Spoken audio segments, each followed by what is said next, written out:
Ladies and gentlemen, 80 years ago today, Field Marshal Montgomery, Commander-in-Chief of the Allied Ground Forces, wrote in his message to all soldiers on the eve of D-Day, "To us is given the honor of striking a blow for freedom which will live in history, and in the better days that lie ahead, men will speak with pride of our doings." Today we come together to honor those nearly 160,000 British, Commonwealth and Allied troops who, on the 5th of June 1944, assembled here and along these shores to embark on the mission which would strike that blow for freedom and be recorded as the greatest amphibious operation in history. Those who gathered here in Portsmouth would never forget the sight. It was by far the largest military fleet the world has ever known. Yet all knew that both victory and failure were possible, and none could know their fate. Aircrew flying overhead, sailors manning warships, or troops in assault craft battering their way through the stormy swell to the shore, whether dropping by parachute, landing in a wooden glider, or taking that terrible leap of faith onto the beaches. All must have questioned whether they would survive and how they would respond when faced with such mortal danger.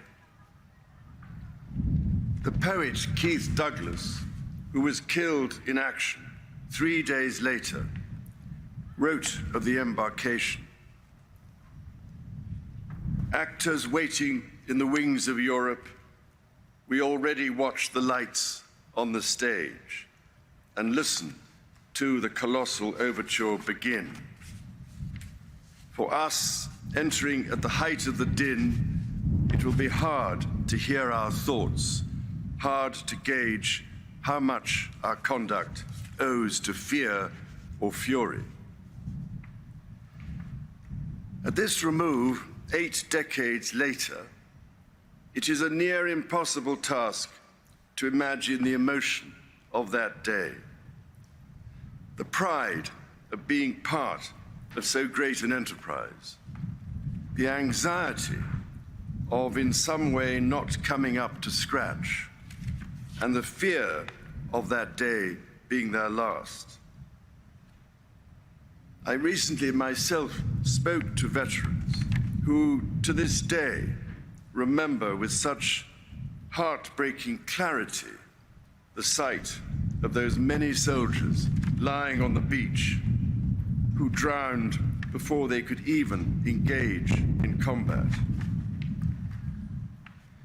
The stories of courage, resilience, and solidarity, which we have heard today and throughout our lives, cannot fail to move us, to inspire us, and to remind us of what we owe to that great wartime generation, now tragically dwindling to so few.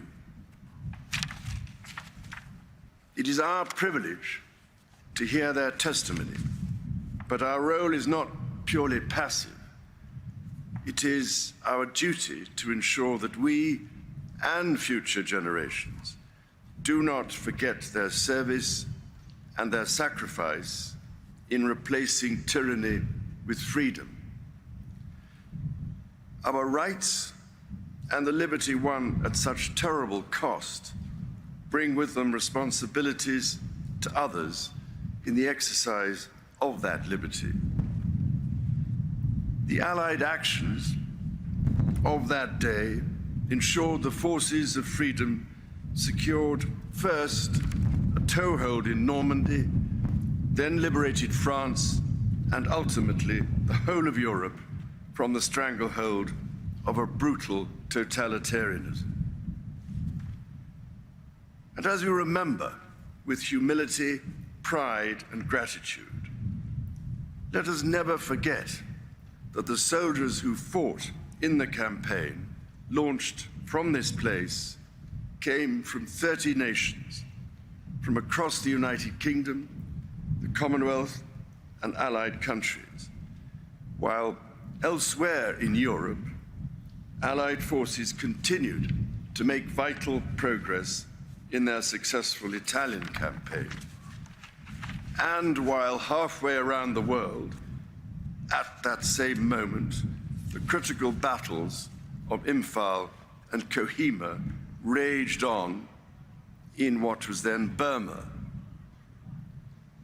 The 1944 Victoria Cross Roll of Honor includes Sikh, Muslim, and Hindu soldiers. A reminder that events that year shaped our world then and the society we share today. While it was the frontline troops who faced the greatest personal dangers, the privations and sacrifices of war were endured by so many more. The Allied victory was a truly collective effort, born of the fortitude and hard work of those who remained on the home front, toiling in factories, under our land in the mines, out in the fields, or working in secret, men and women alike. Their collective industry, ingenuity, and commitment helped our soldiers, sailors, and airmen to prevail. So, as we give thanks for all those who gave so much to win the victory, whose fruits we still enjoy to this day, let us once again commit ourselves always to remember, cherish, and honor those who served that day and to live up to the freedom they died for by balancing rights with civic responsibilities to our country. For we are all eternally in their debt.